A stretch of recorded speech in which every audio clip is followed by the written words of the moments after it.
what we got, guys. Hopefully you are ready to take some notes. Let me see. V, do me a favor, keep an eye on people, and you always do a great job, so I'm not calling her out. And if you guys can, round of applause or a quick little comment in the chat section thanking V and my amazing assistants for all the work they do. They're absolutely fantastic. Help make all this possible. So I appreciate everything you do. But keep an eye on Waiting Room for me. We got a lot of content here to go over. So last couple of days, for those of you guys that have been here, we've talked a little bit about social media in general. So on Wednesday, we talked a little bit about Facebook, Instagram, LinkedIn, and TikTok, and YouTube, right? Talked a little bit about all of those. Just kind of generalizations, what the audience is, take a look at that. We're talking about creating content, creating your brand, the benefits of different platforms. The funnel that Blake's got built up works exceptionally well for Facebook. Yes, absolutely, 100%.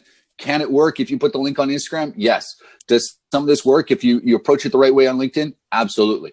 Can you build up a YouTube channel and then post your link in there and get people working that way? Yes, you can. Yes to all of it, right? You may need to make some minor adjustments, but social media works in a number of different ways. So there's a way to build your audience, because ultimately that's what you need to do to increase your credibility, increase your reach, generate leads, make money, right? That good with overall description? We solid there. Yes? Okay. So we've got a lot of content to go over. I was planning on trying to fit everything into today. I don't know if I'm going to be able to do that. If you guys are okay with that, I'm going to be going over a lot of different stuff about generating organic traffic, generating leads organically. Today, I'm going to be focused on Facebook. We're going to go over a lot of stuff. Some of this is going to be introductory, okay? And it just kind of based on some questions, some feedback I had, I felt like this was what was going to serve the majority of you better. I realize some of you may be further along, and that's okay. Hopefully you gain something out of this. And if not, if you are a social media pro already, that's okay. Rock and roll. But we're going to go over some stuff. Guys, don't feel afraid to ask questions. I promise if you guys have questions, someone else is asking the same thing, and they're just being too shy. No one on here will judge. This is a safe space.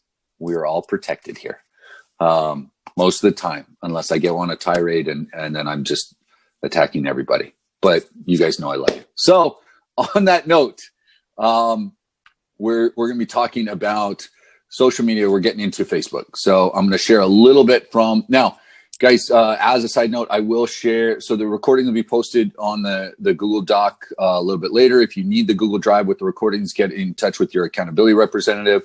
The slides for this I'll make available on Monday, because there's going to be a lot of stuff there. And actually, I can make them available over the weekend so you guys can study them. V, if you can make a email list of everybody, and then we'll all share the Google Drive or the slides after this call. Okay, good there. All right. So guys, if you have a question, drop it into chat, or raising your hand won't really do much because I can't see it because I'm on my screen. So a couple of quick things I talked about before. Let me just kind of roll through some of these slides real quick again. Organic reach is the number of people who see your content without paid distribution. Paid reach is the people that see it because I'm paying for it, right? That's pretty straightforward. Organic, there are two major reasons Facebook organic reach has been declining. One is there's so much content. One is the way that they're personalized, the news feeds, and really because they want you to pay for it. They really prefer that you pay for that stuff. So there's a lot of different factors that they use to decide what shows up on someone's news feed, right? How recently it was published, how frequently you post, the number of likes, comments, and shares, how often, Rachel or Nancy's interacting with my post will determine how often they see it, right? If you interact with the same types of posts that other people are posting, right? All of those things, okay? One thing is don't automate every single thing. You want to be human with it, although automation inevitably is something that we almost all use or need. A lot of them should be social, brand story posts, authority building posts, on and on and on. Okay, here we go. Building organic traffic. First way to do that, you start by building your presence and authority. Now, how do I start to build that up? We're going to go over a number of different things, okay? When I'm adding social contacts, what they're talking about is just reacting to and engaging with the audience. Understanding your audience. Understanding your audience is a huge factor in your credibility because it will increase your influence because it's you paying attention to what's going on with hopefully your target audience, right? So I did a training before on target audience, selecting an audience, having it based on your niche. And I'm going to talk a little bit more about this, but it's not just the page likes. Okay. Your content will perform based on how well you engage with the audience, right? Build enough authority to command your audience to action. This means that they're going to engage more favorably. Now, what am I talking about here? Part of this is attracting the right kind of people. You can't try and please everybody when it comes to your audience. Okay. You are not trying to sell to everybody. You're trying to sell to your audience. And I can't emphasize that enough. If you try and attract everybody, if you're too generalized in your content, it's not going to matter. Random fans are useless because random fans won't benefit from what I'm saying, what I'm selling, how I'm engaging. They won't.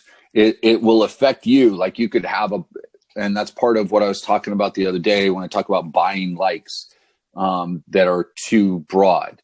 You can run a campaign through your ad manager. You can run a campaign for likes, but do it in a targeted fashion. You want people to engage that fall into your audience. That way, the content you publish will be more relevant. And then it'll be more likely to show up in their news feeds because you match other things that they already follow. Questions about that? Thoughts about that? Comments? Am I making sense?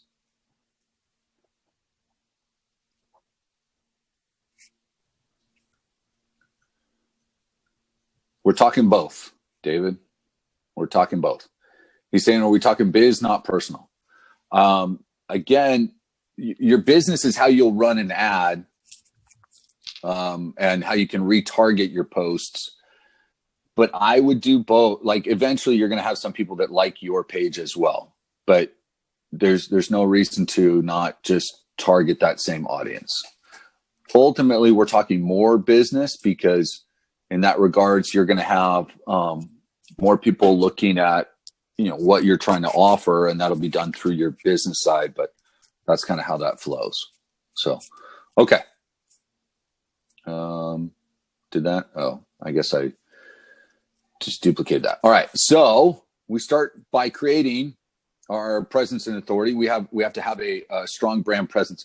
Now, if your brand is watered down, chances your audience will be too.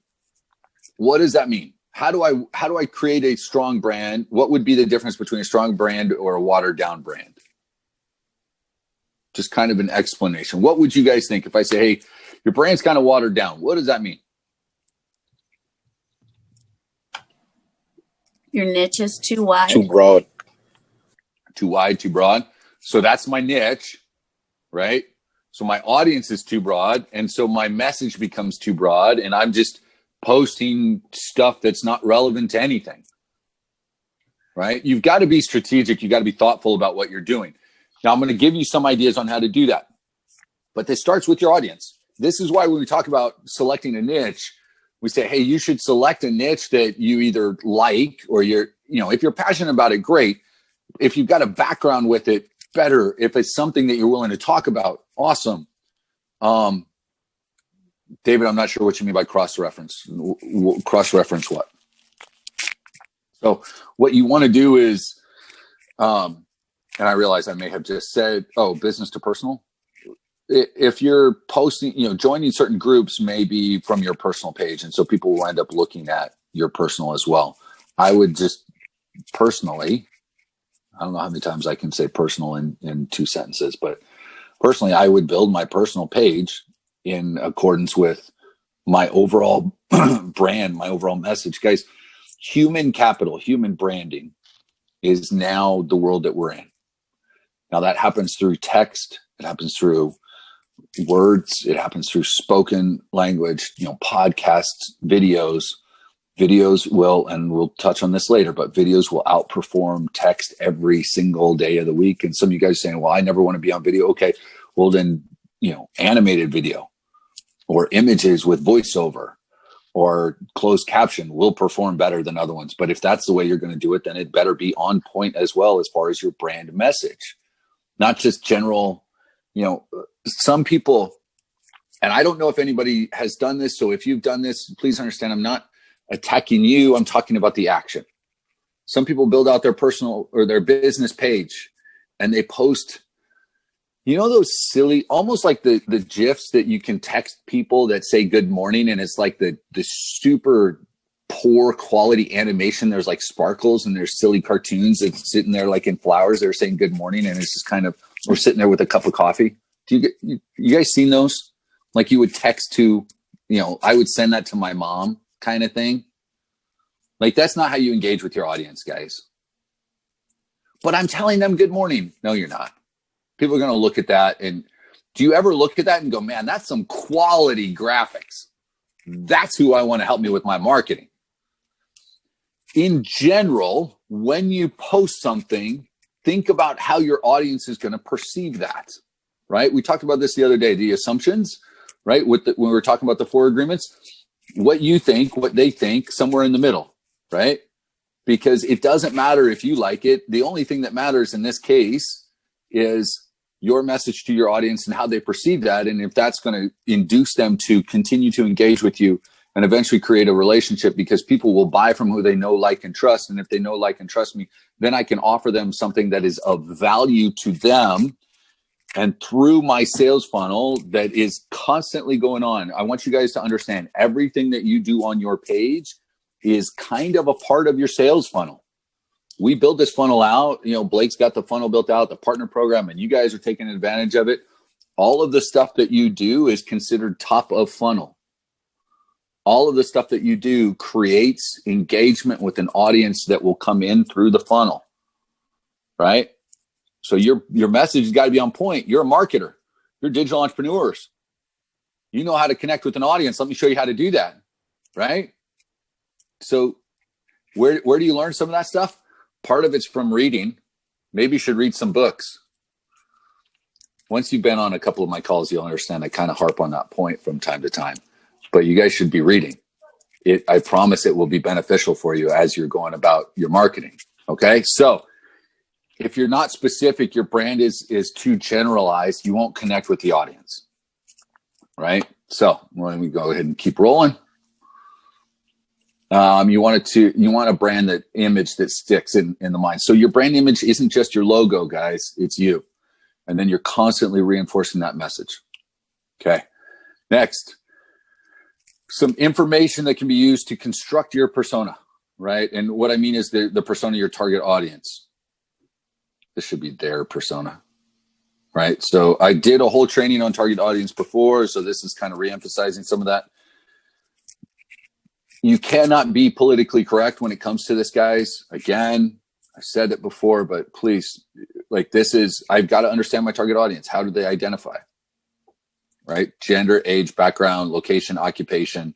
All of those are data points. It's just statistics, right? That's it. You can then flesh it out. So what are their pain points? What are their interests?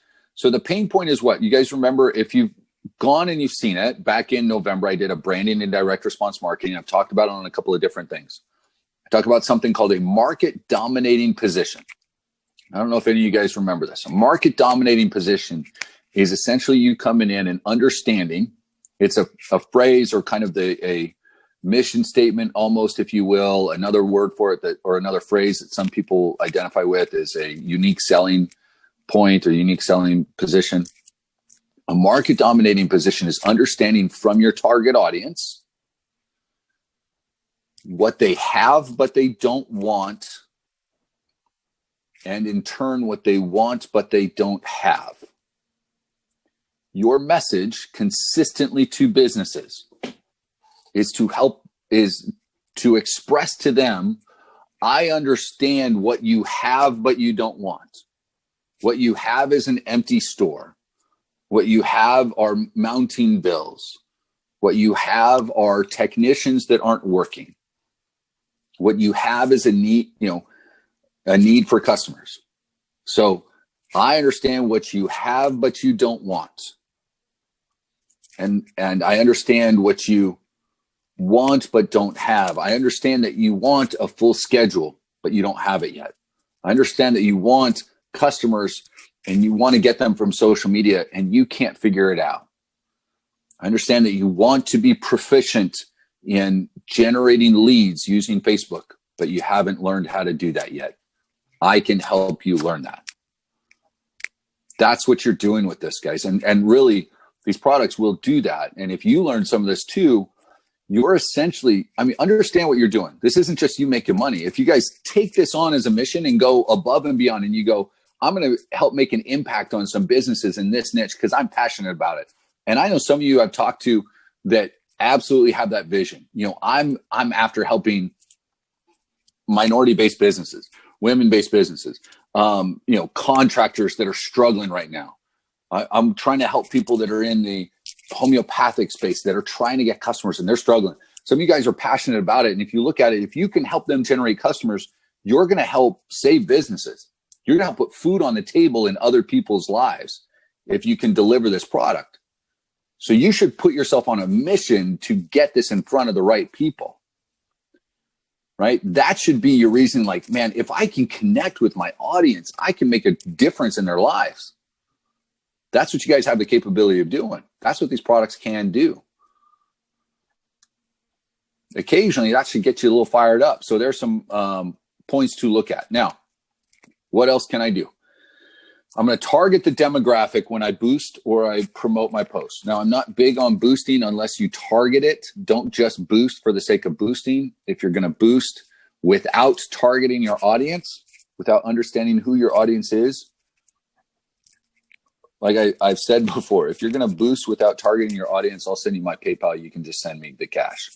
If you're going to boost and you're going to target and go after the audience that you should, then yes, I can, create that custom audience, model it after your ideal persona, your target audience, your customer avatar, right? That way you're going to reach the right people. The likes campaigns need to be targeted. So what I'm saying is you guys on your business page, you're going to create a post, a video, an article, text, something. You can run a campaign through your ad manager for likes. Now, the purpose of that would be, I'm going to target my audience that I would normally target. Attorneys, financial planners. I'm going to target them because I've got a cool video about, financial planners. I'm going to talk about what we were talking about yesterday, everything that's going on with Robinhood and GameStop and all of this nonsense. Hey, here's my take on it. And here's how you can efficiently use this to generate more customers for yourself, right? So I'm going to create this. I'm going to create a post and I'm going to target my audience, right? So I can generate likes. Because if I can generate likes, maybe I get some overflow into followers for my page. Because I'm going to get them to like that article and hopefully they come over to the page. Does that part make sense? Does everyone understand? You in the ad manager, you can create a post on your page and then you can create a likes campaign.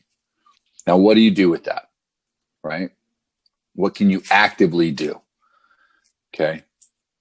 So you can then, once you created that like campaign, you get all of these likes, then you can come to this little piece on your Facebook page. You go, oh, these people liked it. You can then invite them to like your actual business page. So now they've engaged with the post. You've invited them to like your page as well. A lot of times they will, but even if you get a handful every time you do this, slowly that builds the audience and it's targeted because you've done your research. And when you launch that boost campaign, that targeted campaign, you targeted people that fit into your niche. Okay. So I'm not going step by step how to do this. There's some videos to do it that you can find out how to do that. There's pretty straightforward. But again, this is kind of how Facebook pulls this data up, right? Let me make this a little bigger.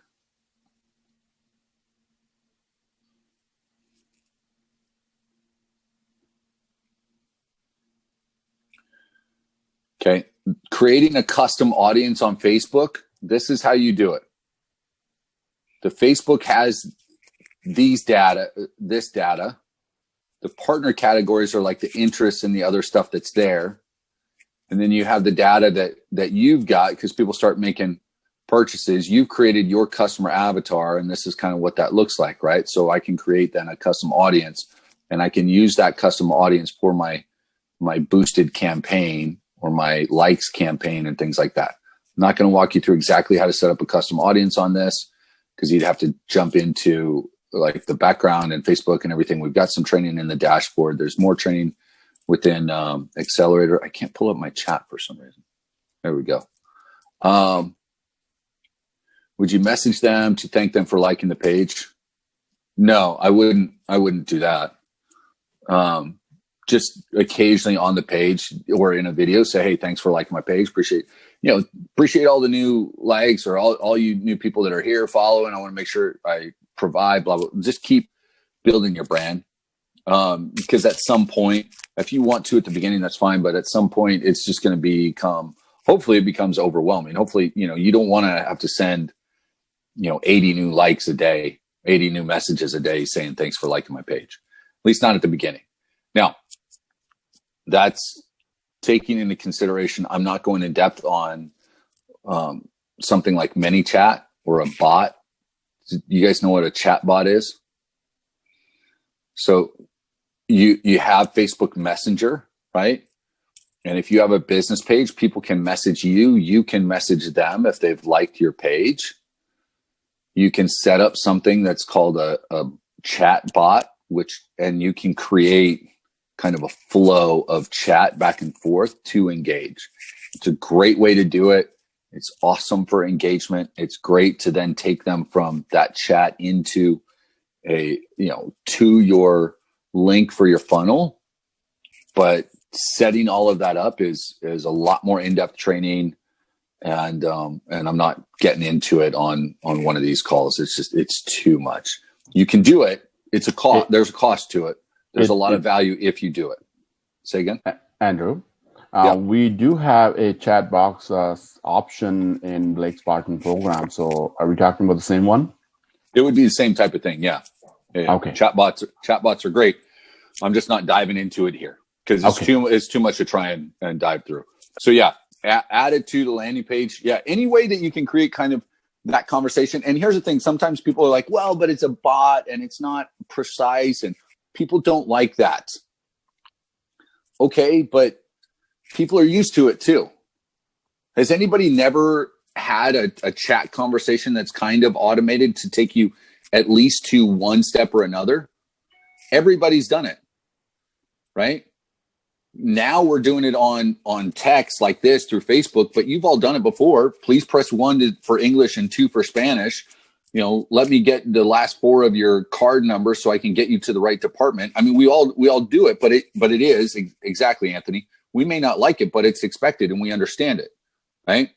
So if I can get a couple of things out of the way and your customer understands this as well, your businesses understand it. Hey, if I can get to the right place, then it's okay, right? It does take work to set them up, but they can be very effective, all right? So next,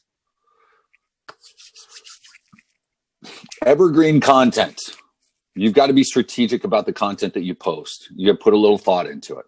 So I've talked about this before, time that you spend on it. Guys, plan on time that you're spending on your funnel and everything else. You're looking at 1 to 2, 3 hours a day. You'll split that up morning and afternoon. Part of this should be planning on the content I'm going to post. I'm not just posting random stuff. My goal is always to post some kind of content that's evergreen. And there's a number of different, evergreen means something that will last, right? Topics or some kind of content that I can either use over and over and over again, or that they will engage with over and again. Okay. So you want to keep it fresh. You want to keep in front of them. But if I can publish something that will affect people now and later, and this is why understanding my target audience is so important. Guys, if you want to create an organic reach, understanding who you're marketing to is essential. You'll never build an organic following without understanding who your target audience is. I did the other training back in December about target audience. I'll do one upcoming on some research that you can do and ways that you can figure out more about them, different places that you can look that you may not have even thought about. But if I can understand it, I'll get there, right? That's also part of what I've talked about before, when it'll help you understand the power teams, the joint ventures that you can create. If I can understand the joint venture partners, their businesses as well, man, the value that you bring to the table when you start a partnership like that. And then it gives you more content to interact with your customer base. All right. So here's a simple process for repurposing evergreen content. So if I post something that does really well, I'm going to find a way to reuse it or redo a topic that's like it, right? Maybe keep track of it on a spreadsheet in Google Docs. Keep yourself organized. Look at it from a different angle. You know, again, so the video content here that I said earlier, keep in mind that video content can outperform the same content. Okay. Occasionally, text will do better, but it's rare. Normally it's video, but it doesn't mean you can't test it. I've done a video and then I've taken the script from that video and edited it some, cleaned it up a little bit, and posted it as kind of a long form post. And it did well in that way. So, you know, testing it out is important. Okay. Try different times during the day. Don't just post at 8 a.m. every single morning. Find out when your audience is active. Okay. Here's some ideas on other people's evergreen content. Here are things that you can do that people will typically engage in. These are things that people like. These are things that you can post over and over and over again. I can post a video about this. I can do, all of this stuff. Here's some ideas that you can use, especially when they are with my target audience. So industry specific stats, ask them, 1 out of 5 or 4 out of 5 financial advisors find that blah, blah, blah, blah, blah. What do you agree or disagree? Why? Right? Like testimonials for you, ask them Q&A, like all of this stuff. These are different ideas for content. If you do one of these each day, that's what? Yeah, we'll get these slides. I'm going to get them. We're going to get the email out today. Can you create a slide with the process? Hold on. Should we hashtag to drive the right audience to the page? Sometimes. I wish I could say yes every single time. Hashtags on Instagram. But you don't want to overwhelm with hashtags either. You don't want to be silly and have like 80 hashtags that have nothing to do with everything. And it depends on the platform. Different platforms have different things. You do want keywords are always important. The slides it's kind of hashtags, right? 30 said to be the max, and usually they say do the ones that are between 5,000 to 500,000 or 1 million optimally, but it just goes so much like this. So if you have friends who can support you and save your posts, for example, that matters more recently. Saves even more than initial engagement. So it really changes. And each platform is a little bit different. So saves, shares, comments, but we're looking at not just reaching everybody. I want to reach my target and I want them to engage on purpose, right? So friends are important, sure, or are helpful. I don't want to say important. They're helpful. It's nice. But unless your friends are buying your shit, it doesn't matter. honestly. It's like you call, for example, I call few people sometimes and like, would you like save on Instagram and write something just within first crucial amount of time so that more people who are relevant see later on my content, because that's what a lot of Instagrammers do, whether they say it or not. We always follow. So to get more reach for relevant people later, and we over time build relationships with proper people. But sometimes you know people like for a good amount of time, but it really pays off in time. So long term, kind of it's a short term fix that may not give you many results as far as cash, right? Because ultimately, guys, that's what matters. Having a big following that doesn't engage isn't going to be super effective. I'd rather have 5,000 followers that are engaged and a percentage of them buy my stuff when I put it out there versus 100,000 followers that don't. And there's so many examples of this. One of the I do e-commerce still, and I taught e-commerce before, but there's an influencer, and all of you guys have seen them. Everyone knows what an influencer is. They've got, or what they call themselves. They've got a certain amount of followers. Well, even a follower with a lot of engagement doesn't necessarily mean that it's going to translate into revenue. So an easy example is there was an understanding your brand message and your audience. And this is why this is important and why all of these things are relevant. So there was a young woman who had a large audience of, I want to say it was like 1.2 million followers. And she was pretty young. She was 19 to 20. And I ended up looking at her profile afterwards, and it was mostly her kind of dancing or being sarcastic and snarky a bit in her, I don't know. And she wasn't real connected with a message and an audience, right? So she decided, though, that she had a ton of followers. She was going to launch a clothing brand. Well, she launched this clothing brand, and she didn't even do it the right. Like, instead of doing print on demand stuff, she bought a MOQ, which is a minimum order quantity. The type of clothing didn't really fit her audience, and her audience wasn't one that would engage in that type of commerce anyway, right? She launched this brand, spent a bunch of money, and she sold something like 20 shirts. And that's it. 1.2 million followers. And she sold nothing. And she came on and she was upset in her stories and crying about it. And it turned into this big thing because, and really, it's because she didn't understand anything about marketing. She didn't understand her audience. She tried to launch clothing, didn't have anything to do with her audience. It was a huge disconnect. There's a big difference in a large audience and trying to appease to a general group, and one that's super targeted and engaged and understands that I've got a message, they engage with that message, and because of that message, they grow to know, like, and trust me, and then I've got something that's going to solve their problems, right? Just having followers. So it's just like going back to the boosting your campaigns for likes. Only do that if it's going to be relevant to who you're targeting, right? Target your audience. Okay. It's not a vanity statistic, right? The followers that I have on Instagram right now, I haven't engaged in a while. I haven't been promoting there. I will re-engage them. And because they're targeted for the most part, there's at least a percentage that will re-engage. Now, it's been a little while. I haven't been active there because I've been working on some other platforms, focused on LinkedIn, doing some other things.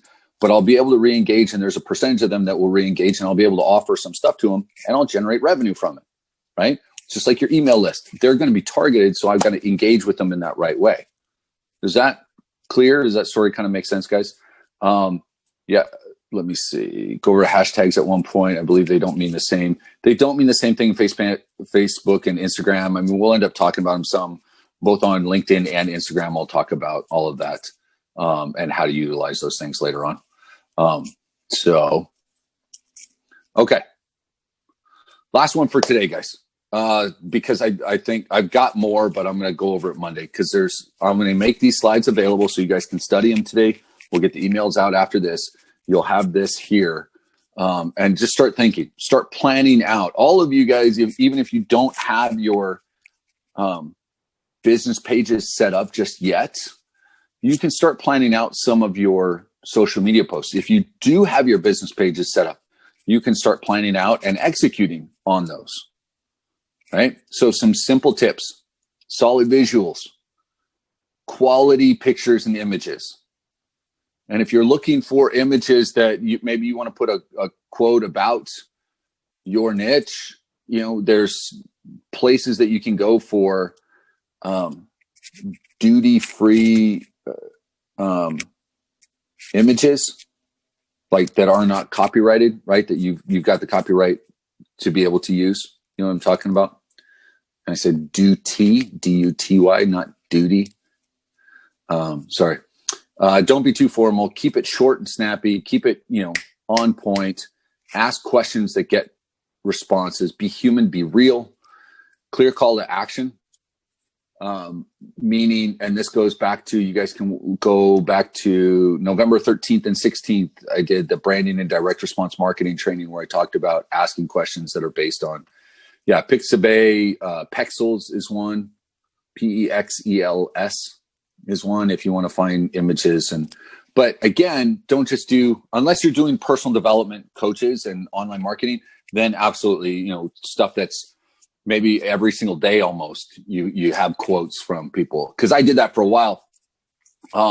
Built up my audience pretty well with it for a bit until I got more personal with it on Instagram. But I went and you can get, you can go on Fiverr and get 500 images with a quote already on it for $10, right? So you don't have to do the work, guys, right? Find different places to do that. And Fiverr is FIVERR.com.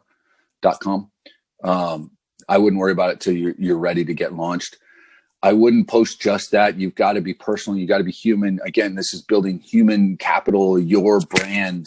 We talked about Facebook stories, Instagram stories the other day. Use those. Take your post and repost it in the story. Use all that stuff, guys. There are ways to generate leads organically. We're starting to build the foundation here. That's all we're doing, right? I want you to understand the value of it, how to do it. But with all of that, it's the target audience. I'd much rather have a very targeted, specific, engaged audience that's 1,000 people than looking at someone that's 100,000. I mean, I went to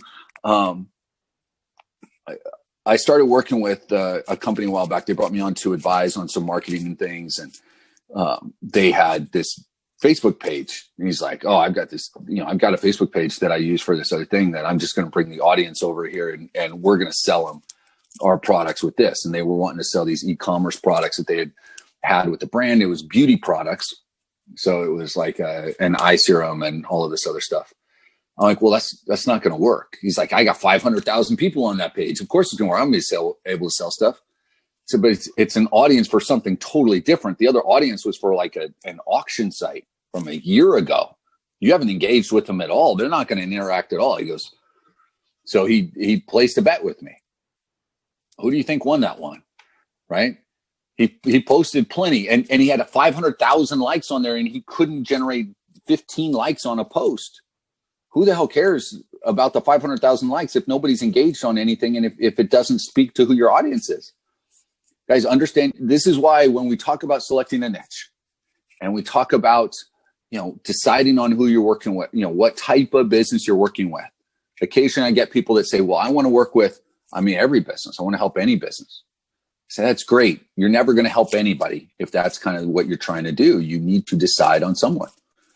Become that guy, become that woman in that industry, where everyone is looking at Rosalind going, man, she knows her stuff about this niche. And see, she turned to look at the screen because she heard me say her name, and now I'm paying attention. I'm just playing. But the point is, guys, select your niche, understand your audience, get in there. It becomes so much easier to create content if all I have to study is one particular thing, right? If that's what I'm studying, I don't have to go, what am I doing now? It's easy to pick that stuff up, right? And then once you get a couple of sources of content that I can repurpose, woo, now my job becomes that much easier. Obviously, put it in your voice. We're not trying to just straight rip people off, but a lot of that content's out there already, guys. All you got to do is take it, tweak it a little bit, make it yours, make it human, make it your voice, and you'll start to connect more and more and more with your audience. All right? Ladies and gentlemen, boys and girls, children of all ages, we will get you your slides here in just a little bit. The recording will be posted probably within the hour. You can check that so you can kind of review. Take some time this weekend, think about your social media, think about strategies. And if you haven't yet, decide on your niche, buy into it, understand, get into your mind that, man, I'm not just going after an audience. I've got a chance to help small businesses, right? I love talking about marketing. I love talking about personal development. I think most of you guys have been on some of these calls. You get that. Like I thrive on this kind of stuff. It really excites me. I love it. But the fact that I can help my passion, my niche is helping other small businesses. And that came up because my dad was a small business owner that didn't know anything about running a small business. He was a great locksmith, right? And then he and my mom was a nurse for 35 years. I've mentioned this a few times. They started a small care home. They built a duplex in Prescott Valley, Arizona. They tore out the middle wall and they turned it into a small care home. And it was just them. And one of the last conversations that I had with my dad, when he was 48 when he passed, one of the last conversations that I had was, he said, Andrew, learn how to be a good manager when you grow up. Learn how to run a business. Learn how to be a good manager. Your mom and I are great at doing what we have to do. We're great at doing the work, but we suck at running a business. And I remember him telling me that. And it wasn't until I was older and I had been supervisor, manager, and every job I ever had, I became a supervisor or a manager, because in my mind and in my subconscious, that's what my dad had told me to do. And it wasn't until I had done that for a while till I understood that didn't mean I was running a business. Didn't mean I knew anything about running a business. Man, I just did that work a little bit better and they could pay me less to work more and take on more responsibility. I do this because I want to help small business owners find a way to launch, people to take that step to become a business owner. I love helping you guys do that. Figure out, hey, this is possible. I can get this done. I can learn these skills. Even if you don't have any background, you can learn it. You can overcome the obstacles you've had. You can overcome yourself, because oftentimes that's the biggest obstacle. You can do some amazing things.